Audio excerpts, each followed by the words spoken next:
ਜ਼ਿਲ੍ਹਾ ਰਾਜਨਪੁਰ ਪਾਕਿਸਤਾਨ ਦੇ ਸੂਬਾ ਪੰਜਾਬ ਤੇ ਜਨੂਬੀ ਪੰਜਾਬ ਦਾ ਇੱਕ ਜ਼ਿਲ੍ਹਾ ਹੈ। ਇਹਦਾ ਮਰਕਜ਼ੀ ਸ਼ਹਿਰ ਰਾਜਨਪੁਰ ਹੈ ਤੇ ਮਸ਼ਹੂਰ ਸ਼ਹਿਰਾਂ ਵਿੱਚ ਰਾਜਨਪੁਰ, ਜਾਮਪੁਰ ਸ਼ਾਮਿਲ ਹੈ। ਇੱਥੇ ਮੁxtਲਿਫ ਬਲੋਚ ਕਬਾਇਲ ਆਬਾਦ ਹਨ, ਜਿਹਦੇ ਵਿੱਚ ਦਰੀਸ਼ਕ, ਮਜ਼ਾਰੀ ਤੇ ਗੁਰਚਾਣੀ ਸ਼ਾਮਿਲ ਹਨ।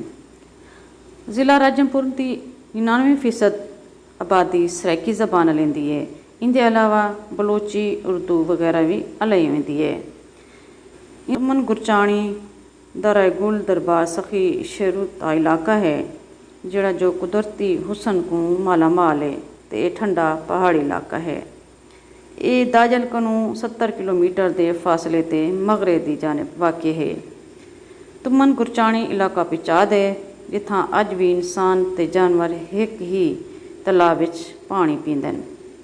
पंजाब जनूबी पंजाब का सब तो ज़्यादा पसमंदा जिला राजनपुर की वड्डी तहसील जामपुर है ते जामपुर की आबादी के लिहाज नाल सब तो वड्डा ट्राइबल एरिया तुमन गुरचाणी है, जरा जो तमाम तर बुनियादी सहूलियात को महरूम है।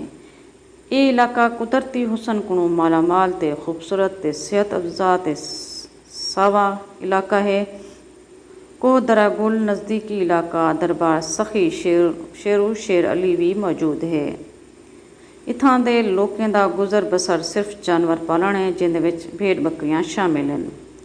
इत्थां दी मकामी आबादी हज़ारां इंसानां ते मुश्तमिल है, मगर अफसोस जदीद ते तरक्की याफ्ता दौर विच ये लोग पत्थर दे ज़माने की जिंदगी गुजारन ते मजबूर हैं।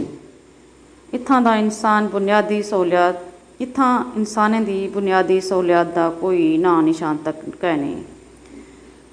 पीवन के साफ पानी को घिन ते सेहत, तालीम, बिजली, रोड दी वांगू तमाम बुनियादी इंसानी जरूरियात ये लोग सदियों को महरूम चले आंदे हैं।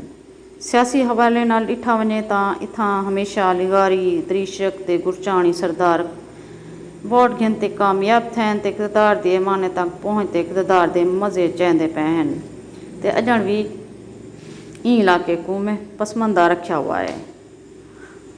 खुद तुमन गुरचाणी के 2 नौजवान सरदार पीपल्स पार्टी ते मुस्लिम लीग के इक़्तिदार दे विच रुकन पंजाब असैंबली ते मुशीर आला वज़ीर आला पंजाब ते डिप्टी स्पीकर के अहदे ते भी पहुँचे, मगर इत्थां इंसाने वास्ते कोई भी अमली इकदाम नहीं किया गया।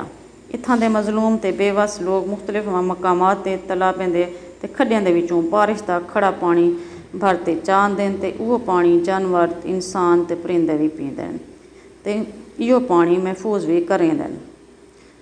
अगर बारिश ना थिवे तो अहले इलाका पानी की एक बूंद को भी तरस वेंदे। तलाबें का खड़ा गंदा पानी जिंदे विच जानवर, इंसान ते परिंदे मिलकर ये पानी पींदे हैं, जिंदी वजह को लोग मुख्तलिफ अमराज का शिकार हैं।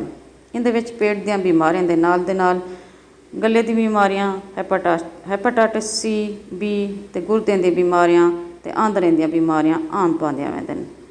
ही इलाके विच शहर को मिलाउण वास्ते भी कोई राबता सड़क मौजूद कै नहीं, और ना ही जानवर ते इंसानी दी सेहत का कोई इंतज़ाम इत्थां है, ना ही बालें दी तालीम वास्ते कोई बुनियादी सहूलत है। इत्थों दे बाल तालीम दी बुनियादी सहूलत को भी महरूम आंदे पैन ते मेहनत मजदूरी के नाल भेड़ बकरियां पालन ते मजबूर हैं। इलाका मकीने का मुतालबा है कि अगर ई इलाके को डेरा गाजी खान के कबैली इलाका जात की तरह कोहे सुलेमान डेवलपमेंट अथॉरिटी के दायराकार शामिल करते पीवन के साफ पानी, सेहत की तमाम बुनियादी सहूलत को तरजीही बुनियाद पर फराहम किया वजन। दारागुल एक सरकारी हस्पताल मौजूद है, मगर इहदा अमला मौजूद कै नहीं। लोग पहाड़ी इलाके तो दूर दराज का सफ़र करके मरीज़ को अपने मूंढे ते चाहते ही हस्पताल आंदे तो अगुआ ते मायूसी का सामना करना पौंदा है, जो ई हस्पताल का पूरा अमला घर बैठे तनख्वाहें वसूल करेंदा पे। मकामी लोग मटखंड को घिनते कोहा दरा गुल दरबार सखी शेर तक सड़क ते BHU दरागुल मंजूर कराने का मुतालबा किते, क्यों जो इत्थां दे मरीज़ बीमार लोग खसूसन हामला औरतां दौरान ज़चकी जिंदगी को हथ धो बहाते हैं। दरागुल को राजनपुर का सफ़र 10 घंटे ते है।